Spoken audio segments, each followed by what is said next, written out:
Halo, puji Tuhan. Kita patut bersyukur kalau hari ini kita kembali menikmati perkenan Tuhan, sehingga kita boleh dihantarkannya menikmati perjalanan hidup di bulan ke-11 di hari ke-23 tahun 2025 ini.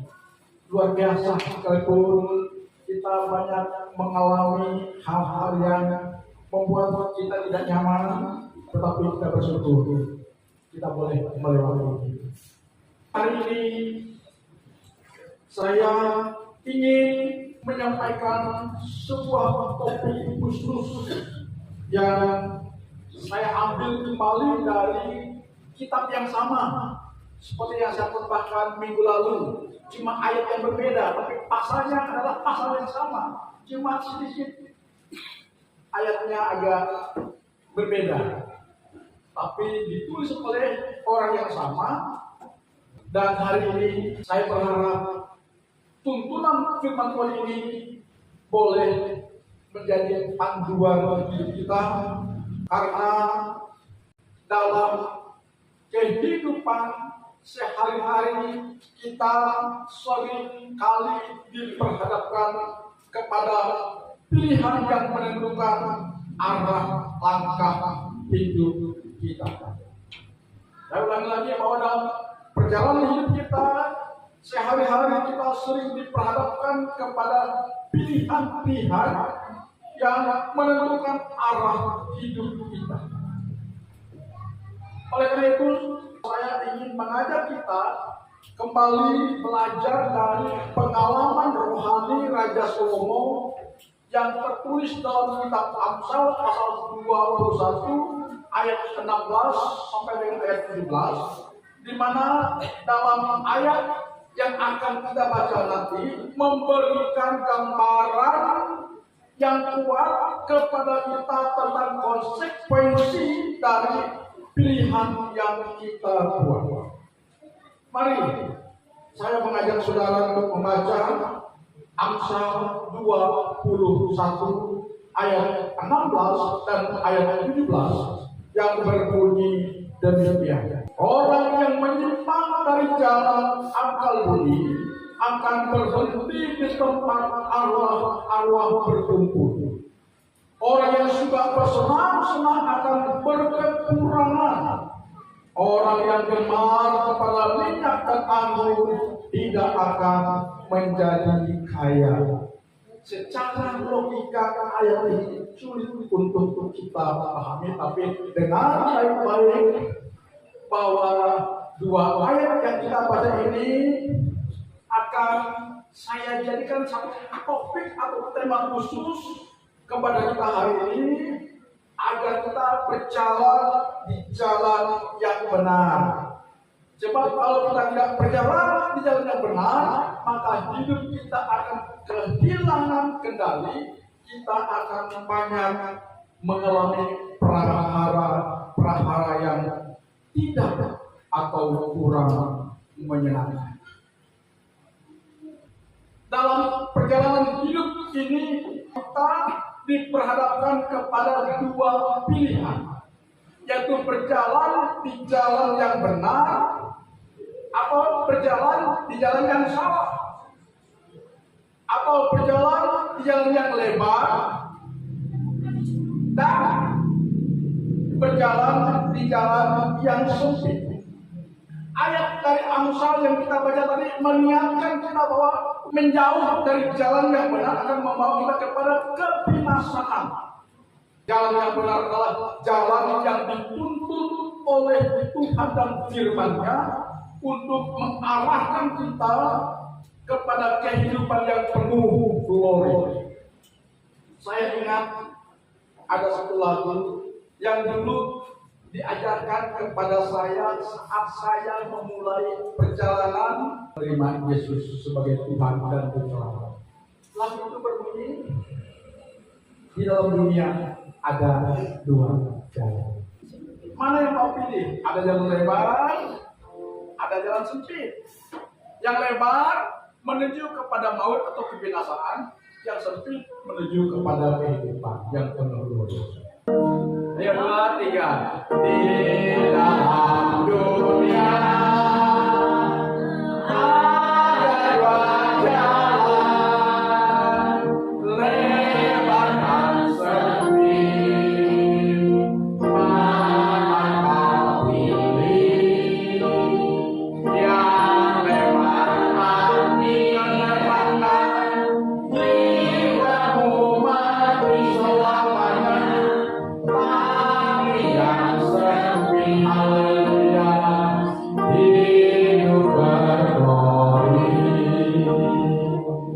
Lagu ini mengingatkan kita bahwa dalam hidup yang sedang kita jalani ini, seringkali kita terlena dan terpana kepada jalan yang lebar. Jalan lebar inilah yang paling disukai, paling digandrungi oleh kebanyakan umat manusia.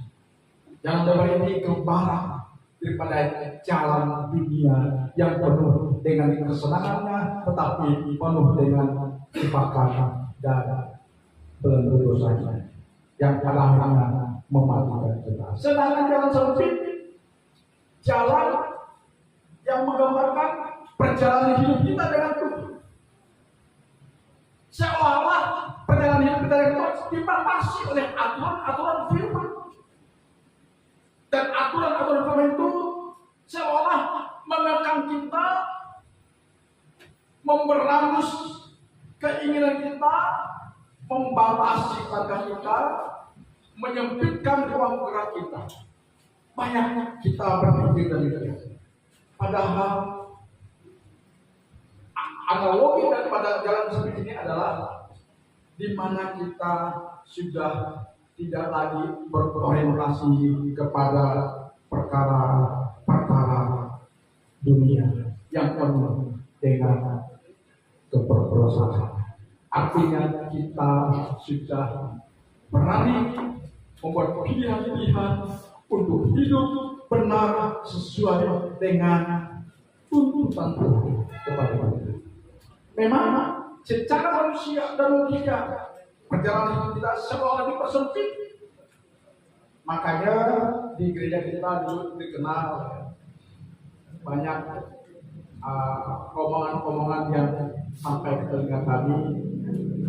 Susah jadi orang gereja, susah jadi orang Kristen, banyak lalangnya, banyak larangannya,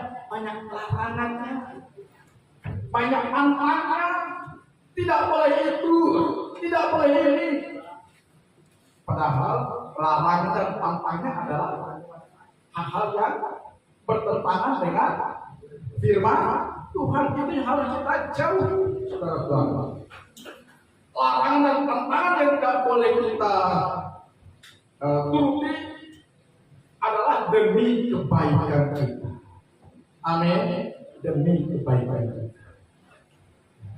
Karena memang setelah kita mengambil keputusan menjadi orang percaya sebagai pengikut Kristus, kita sudah tidak lagi berorientasi kepada kesenangan dunia yang penuh dengan dosa, yang penuh dengan keinginan berdosa.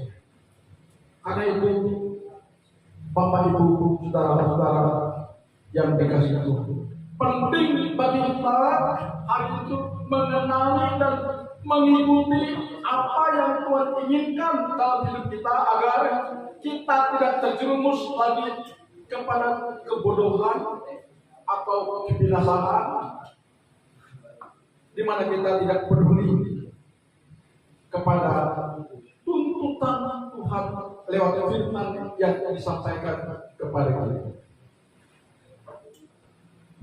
Karena lagi ayat yang tadi kita baca menunjukkan bahwa kesenangan yang bersifat sementara dapat menggoda kita untuk melakukan pilihan yang salah. Nah, banyak dari kita mungkin terjebak dalam kesenangan dunia ini sehingga melupakan tujuan apapun kita, yaitu hidup kekal bersama dengan Tuhan Yesus Kristus. Kita perlu bertanya, apakah pilihan yang saya buat hari ini mendekatkan saya kepada Tuhan atau menjauhkan saya dari Tuhan? Amsal 21 ayat 16 dan 17 yang kita baca tadi mengajak kita untuk merenungkan gaya hidup kita dan mempertimbangkan kembali prioritas hidup itu. Karena apa, saudara-saudara? Kebahagiaan sejati tidak ditemukan dalam kesenangan dunia. Orang yang suka bersenang-senang akan kekurangan, demikian Amsal 21 ayat 17 yang tadi kita baca. Bahkan ditegaskan lagi oleh Yesus dalam Yohanes 4 ayat 13. Dia berkata kepada perempuan Samaria di sumur Yakub, dia berkata begini, barang siapa minum air dunia ini, ia akan haus lagi. Jadi di sini kita lihat kebahagiaan sejati hanya ditemukan melalui hubungan yang intim dengan Tuhan, bukan melalui kegemaran kita kepada kesenangan dunia yang penuh dengan dosa. Ada lagu yang berkata begini, kalau cari damai hanya ku dapat dalam Yesus. Yuk kita nyanyikan sama-sama. Aku cari damai hanya ku dapat dalam Yesus. Aku cari kebenaran hanya ku dapat di dalam Yesus. Aku dapat menghibur.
Sejati atau yang hakiki hanya kita temui di dalam hubungan kita yang baik, yang intim dengan Tuhan.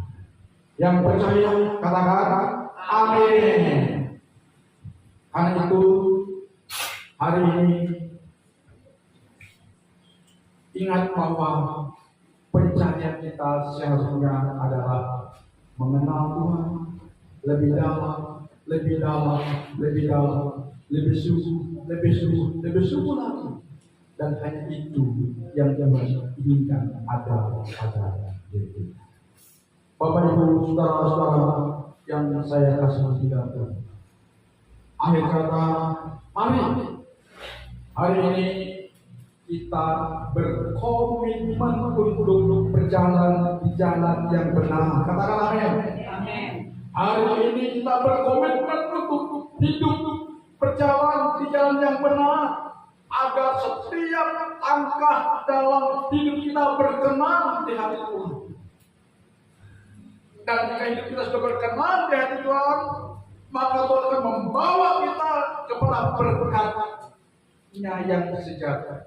Dan berkat-Nya yang sejati itulah ketenangan, damai dalam hati, pikiran, batin, kalbu, jiwa. Di luar itu tidak ada ketenangan, kedamaian yang sejahtera. Karena Yesus sudah mengatakan, jika kita mencari ketenangan, kedamaian di luar Yesus atau dari kejahataan dunia, maka kita akan terus mengalami rasa kehampaan. Yesus berkata, barang siapa minum air dunia ini, ia akan haus selama-lamanya. Tetapi barang siapa minum air yang kuberikan kepadanya, akan hidup berjalan di mana Yesus menuntun kita. Maka berkat yang sejati itu sudah ada bersama dengan kita. Ingat Bapak Ibu Saudara hari ini bahwa pilihan kita adalah fondasi bagi masa depan hidup kita. Pilihan kita adalah fondasi masa hidup kita dan masa depan kita, khusus kepada anak-anak. Pilihan kita hari ini menentukan angka hidup masa depan saudara. Jangan sia-siakan. Jadilah bijak, carilah Tuhan dalam segala perkara. Percayalah, jika kita sudah hidup di jalannya Tuhan, berarti kita sudah hidup di dalam rancangan Tuhan yang terbaik. Dan percayalah, jika kita sudah berjalan di jalan yang benar sesuai dengan arahan Tuhan, maka kita sudah menempatkan hidup kita di hatinya Tuhan. Amin. Di pikirannya Tuhan, di tangannya Tuhan, di rencananya Tuhan yang terbaik buat kita. Kalau demikian, masihkah kita memilih jalan yang lebar yang menghantar kita kepada kebinasaan sebelum kita mengalami kebinasaan kekal di dunia? Kita sudah merasakan nuansa kebinasaan di mana kita merasakan kekosongan, kehampaan dalam hidup kita. Kenapa? Kita tidak memiliki aliran air hidup yang baik. Tapi saya percaya hari ini, jika pilihan kita adalah kita memilih hidup di jalan yang benar, jalan di mana Tuhan ada bersama, kita telah memberikan fondasi bagi masa depan hidup kita. Percaya, kerajaan Tuhan terbaik akan ditambah. Tuhan Yesus memberkati.